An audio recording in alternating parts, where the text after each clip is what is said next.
laang. Di nilaang sa harap ng bahay, panguslaang at ilang pirasong ulam. Talo-talo na. Inihaw na tilapia at bangus.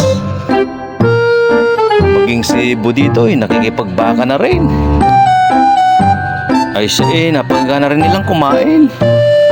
Oh, pagkasarap kumain. Si Puds bagay nauna ng kumain. Sagay papasok pa sa kanyang opisina.